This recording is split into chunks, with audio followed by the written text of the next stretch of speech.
So we look here in Proverbs chapter 14 and verse 13, very interesting verse right here. It says, even in laughter the heart may be in pain, and the end of joy may be grief.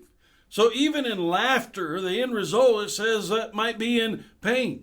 You look at Belshazzar, and there he was. Boy, he was just having this great big old good time and this wonderful feast. And as he was having this great big feast, and everything was going great, they were laughing, they were cutting up, just having a great big party, mocking God, living it up in their sin, mocking righteousness, and enjoying the sinful ways. Then all of a sudden, there was a handwriting on the wall, and the handwriting on the wall put the party to a stop. It was an absolute end to the party. And so after a period of time, they find somebody that can interpret that handwriting on the wall. It's the prophet Daniel. Daniel comes in, and as Daniel interprets the writing on the wall, it's basically, hey, guess what? Your days have come to an end. Your kingdom has come to an end, and it's going to be tonight. People laughing it up in sin, living it up in sin, and they're laughing and they're thinking they're enjoying life, and all of a sudden it is ended suddenly and tragically.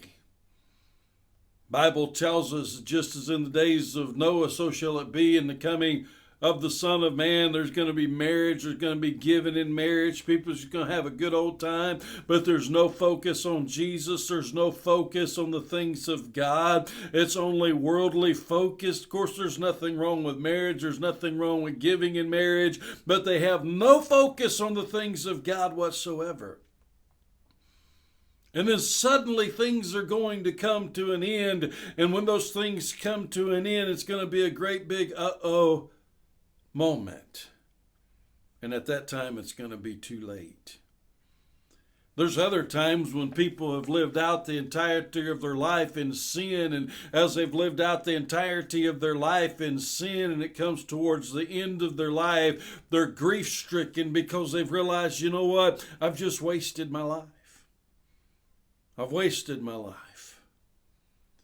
But praise God that they, even at that moment, that they've come to that realization, because they still have an opportunity to turn to Jesus and trust in Jesus and believe on Jesus. I pray that they do. I've seen people like that. I've met people like that. They're miserable, miserable people.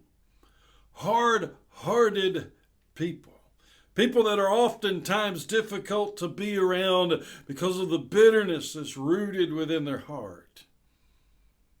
They realize their life has been a waste. And they don't have anybody to blame but themselves. But friends, know this, it's not too late for them. If that's you today, it's not too late for you. And today, right here and right now, you could place your faith and trust in Jesus Christ.